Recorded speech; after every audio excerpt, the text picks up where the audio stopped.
When a patient experiences a seizure, it can resemble a fish attacking, sudden and unpredictable. This neurological event disrupts normal brain activity, leading to convulsions or loss of consciousness. Understanding epilepsy is crucial. It affects millions, yet with proper management and support, individuals can lead fulfilling lives, despite the challenges.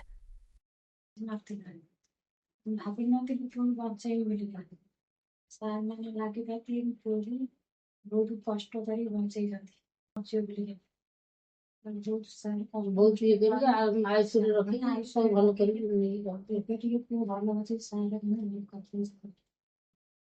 हम तो गरीब पैसा पत्र ना ये पैसा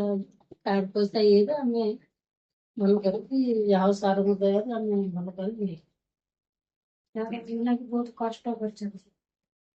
ICU रही ICU ventilator लगी लगे पर से भल सुस्थ को आसला हमारे आशा नथला तो आशा छाड़ी हम भाविलु जे पुआ हम बोली क्या सारे बहुत कष्ट मष्ट कर जीवन दिन जीवन दे बहुत भल अच्छे हाँ अटैक है ଏହି 14 ବର୍ଷ ପିଲାଟି ଦୀର୍ଘ 10 ବର୍ଷ ହେବ ଫିଟ୍ସ ଆଟାକ୍ କିମ୍ବା ଅପସ୍ମାର ରୋଗ କିମ୍ବା ଏପିଲେପ୍ସି ଆଟାକରେ ପୀଡ଼ିତ ଥିଲା, ଯେଉଁଥିରେ ପିଲାକୁ ପ୍ରାୟତଃ ଦିନକୁ 8ରୁ 10 ଥର ବାରମ୍ବାର ଫିଟ୍ସ ଆଟାକ୍ ଆସେ। କହିବାକୁ ଗଲେ ବହୁତ ସମୟରେ ଗୋଟେ ସାଇଡ୍ ଗୋଡ଼ ହାତ ବଙ୍କା ହେଇଯାଏ, ପିଲାର ମୁହଁ ଫୁଅ ବଙ୍କା ହେଇକି ରହିଯାଏ। ବହୁତ ସମୟ ଚାରିଟାଙ୍କ ଗୋଡ଼ ହାତ ବଙ୍କା ହେଇ ଥରିବା ଆରମ୍ଭ କରେ, ପିଲାଟି ବହୁତ ସମୟରେ ବେହୋସ ବି ହେଇଯାଏ ଏବଂ ଦିନକୁ ଯେତେବେଳେ ଗୋଟେ 8ରୁ 10 ଥର ଏଭଳିଆ ଫିଟ୍ସ ଆଟାକ୍ ଆସେ ଏବଂ ପ୍ରାୟ 10-15 ମିନିଟ୍ ପର୍ଯ୍ୟନ୍ତ ବି ଗୋଟେ ଫିଟ୍ସ ଆଟାକ୍ ରହେ, ତ କୋଉଠି ନା କୋଉଠି ତାଙ୍କ ବାପା ମା ବ୍ୟସ୍ତ ବିଚଳିତ ହେବାଟା ନିଶ୍ଚିନ୍ତ ଭାବରେ ସ୍ୱାଭାବିକ। ବହୁତ ଜାଗାରେ ସେମାନେ ଡାକ୍ତରଙ୍କୁ ପରାମର୍ଶ କରୁଛନ୍ତି, ବିଭିନ୍ନ ପ୍ରକାର ମେଡିସିନ ଖାଇଛନ୍ତି। ବହୁତ ସମୟରେ ଯେହେତୁ ଫିଟ୍ସ ଆଟାକ୍ 4 ବର୍ଷ 5 ବର୍ଷ ବୟସ ଆରମ୍ଭ ହେଇଛି, ତ ବହୁତ ସମୟରେ ଡାକ୍ତରମାନେ ଏଇଟା ବି ଡାଇଗ୍ନୋସିସ୍ କରୁଛନ୍ତି ଏଇଟା ଗୋଟେ ବାୟୋବାର୍ଥ କିମ୍ବା କଞ୍ଜେଣ୍ଟାଲ ଏପିଲେପ୍ସି ହେଇପାରେ କିମ୍ବା ତା ଯୋଉ ଟେଷ୍ଟିଂ ହେଇଛି ସେଥିରେ ଡାଇଗ୍ନୋସିସ୍ କରାଯାଇଛି ଯେ ବ୍ରେନ୍ରେ କିଛି ପାର୍ଟ ବାୟୋବାର୍ଥ ଡ୍ୟାମେଜ ହେଇଯିବାରୁ କିମ୍ବା ଗୋଟେ ହାଇପୋକ୍ସିକ୍ ଇଞ୍ଜୁରି ପାଇଁ କିମ୍ବା ବାର୍ଥ ଆସ୍ଫିକ୍ସିଆ ପାଇଁ ଫିଟ୍ସ ହେଇଛି ଯୋଉଟା କିଛି ଉପକାର ନାହିଁ କିମ୍ବା ଯୋଉଥିରେ କିଛି ତାର ଟ୍ରିଟମେଣ୍ଟ ନାହିଁ ଏବଂ ସେମାନେ ବାରମ୍ବାର ମେଡିସିନ ଖାଇଲା ପରେ ବି ଟ୍ରିଟମେଣ୍ଟ ହେଲା ପରେ ବି ପିଲାକୁ ବାରମ୍ବାର ଫିଟ୍ସ ଆଟାକ୍ ଆସୁଥାଏ। ତ ଯେତେବେଳେ ଗୋଟେ ବାର୍ଥ ଆସ୍ଫିକ୍ସିଆ ପାଇଁ ଫିଟ୍ସ ଆସୁଛି ଏବଂ ସେଟା ଆମେ ଡାଇଗ୍ନୋସିସ୍ କରିଦଉ ତ ତାର ସେମିତି କିଛି ଟ୍ରିଟମେଣ୍ଟ ବହୁତ କିଛି ଲିମିଟେଡ୍ ହେଇଯାଏ, କାରଣ ସେଥିରେ ଯୋଉ ଫିଟ୍ସ ଆଟାକ୍ ଆସେ ତାର ସମ୍ପୂର୍ଣ୍ଣ କିଛି ଆରୋଗ୍ୟ ହବା କିମ୍ବା ସମ୍ପୂର୍ଣ୍ଣ ସିମ୍ପଟମ୍ସ କମିବାର କିଛି ଆଶଙ୍କା ନଥାଏ। କିନ୍ତୁ ଯେତେବେଳେ ଦେଖି ଆସିଲି ମୁଁ ସେମାନେ ବହୁତ ସମୟ ପରେ ପ୍ରାୟ 10 ବର୍ଷ ପରେ ସେ ମୋ ପାଖରେ ଆସି ପହଞ୍ଚିଲେ, ତ ମୁଁ ବହୁତ କିଛି ତର୍ଜମା କଲା ପରେ ଇନଭେଷ୍ଟିଗେସନ କଲା ପରେ ବିଭିନ୍ନ ପ୍ରକାର ରିସର୍ଚ୍ଚ କଲା ପରେ ମୁଁ ଦେଖିଲି ଏଇଟା ଗୋଟେ ବାର୍ଥ ଆସ୍ଫିକ୍ସିଆ ନୁହେଁ କିମ୍ବା ଏଇଟା ଗୋଟେ ହାଇପୋକ୍ସିକ୍ ଇଞ୍ଜୁରି ପାଇଁ ଏପିଲେପ୍ସି ଆସୁନି। ତାର ଏମଆରଆଇ କିମ୍ବା ବିଭିନ୍ନ ଟେଷ୍ଟ ହେଲା ପରେ ଜଣା ପଡିଲା ଏଇଟା ଗୋଟେ ରାସ୍ମୁସେନ୍ସ ଏନକେଫାଲାଇଟିସ୍ କିମ୍ବା ରାସ୍ମୁସେନ୍ସ ସିଣ୍ଡ୍ରୋମ, ଯୋଉଟା କି ପିଲାମାନଙ୍କ କ୍ଷେତ୍ରରେ ଫିଟ୍ସ ରୋଗ ଭଳିଆ ଦେଖା ଦେଇଥାଏ ଏବଂ ସେଇ ରୋଗ ହେଲେ ପିଲାମାନଙ୍କୁ ବାରମ୍ବାର ଫିଟ୍ସ ଆସିବା, ଗୋଟେ ସାଇଡ୍ ହାତ ଗୋଡ ବଙ୍କା ହେଇଯିବା, ଦୁର୍ବଳ ରହିବା, ପାରାଲିସିସ ଧରିବା ଏସବୁ ଲକ୍ଷଣ ଦେଖା ଦେଇଥାଏ। ଏବଂ ଇଏ ଯୋଉ ରୋଗ ଇଏ ବାର୍ଥ ଆସ୍ଫିକ୍ସିଆ ଭଳିଆ ଯଦିଓ ମିଶିଯାଏ, ଯଦି ଆମେ ଦେଖିବା ପିଲାର ସିମ୍ପଟମ୍ସ ଦେଖିବା, କ୍ଲିନିକାଲି ପିଲାକୁ ଦେଖିବା ଏବଂ ତାର ଏମଆରଆଇ କିମ୍ବା ଅନ୍ୟାନ୍ୟ ସିଟି ସ୍କାନ ଫାଇଣ୍ଡିଂ ଦେଖିବା, ତ ଇଏ ପାଖାପାଖି ସେ ରାସ୍ମୁସେନ୍ସ ଏନକେଫାଲାଇଟିସ୍ ସହିତ ମିଶିଯାଏ ବାର୍ଥ ଆସ୍ଫିକ୍ସିଆ ଇଞ୍ଜୁରିଟା।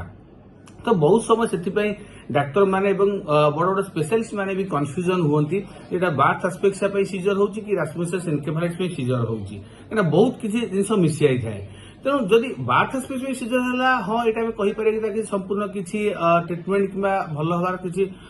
ଚାନ୍ସ ନାହିଁ, କିନ୍ତୁ ଯଦି ରାସ୍ମୁସେନ୍ସ ଏନକେଫାଲାଇଟିସ୍ ପାଇଁ ହଉଛି, ଯଦି ଆମେ ଠିକ ସମୟ ଟ୍ରିଟମେଣ୍ଟ ଦେଇପାରିବା, ଯଦି ଆମେ ହାଇ ଡୋଜ ଷ୍ଟିରଏଡ୍ ହଉ କିମ୍ବା ଇଣ୍ଟ୍ରାଭେନସ୍ ଇମ୍ୟୁନୋଗ୍ଲୋବୁଲିନ୍ ହଉ ଆଇଭିଆଇ ଯଦି ଆମେ ଦେଇପାରିବା, ତ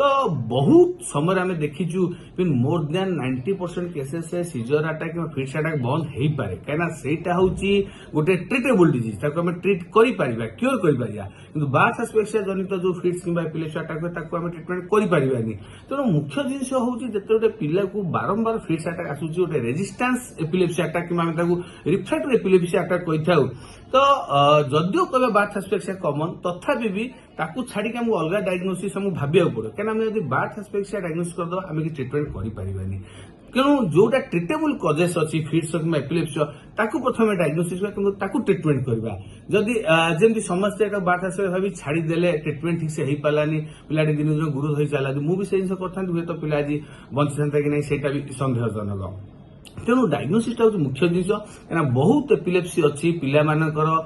सीजर अटैक अच्छी जोटा कि संपूर्ण भाव भल हो पार क्योर हो पार जमी आप देखुवे ता बापा माँ कहते भिडियो जे पिलाटी संपूर्ण आरोग्य अच्छी आउ फिट्स अटैक आसी ना दीर्घ 3 मास हम से मो पाखे ट्रिटमेंट होगी हस्पिटाल एडमिशन होता 3 मास है फलोअप रोचे तो ताको फिट्स अटैक के आसी ना तेणु डायग्नोसिस पार्ट हूँ बहुत इंपोर्टाट तेणु जदि आपण पिला को बारंबार फिट्स आसूची जमी मुझे सिम्पटम्स कहली मुह बंका आखि उपू चढ़ी गोटे साइड हाथ गोड़ बंका रहा कि चारि हाथ गोड़ थरवा कि बारंबार बेहोश हवा किसी समय अबाक हो रही कि बारंबार बिना कारण पड़ी हठात बेहोश होगी तो ये सब फिट्स लक्षण हो पाए तेणु तार बहुत किसी कारण अच्छी मुझे कहली 70-80% केसेस फिट्स को आम ट्रिटमेंट भी कर सफिशिएंट मेडिसिन जब ठीक जगह ठीक समय ठीक डायग्नोसिस हो पाए तेणु आपड़ जड़े न्यूरोलोजिस्ट सिम्पटम देखा आप पिला आप न्यूरोलोजिस्ट कि जो एपिलेप्टोलोजिस्ट अच्छा जो मैंने न्यूरोलोजिस्ट जो मैंने एपिलेप्सी माने हायर स्टडी कर एपिलेप्सी फेलोशिप कर देखा करेंगे तो निश्चिंत भाव में फिट्स कि एपिलेप्सी को आम बहुत मात्रा कमे दे पारे कि संपूर्ण भी आरोग्य लाभ कर।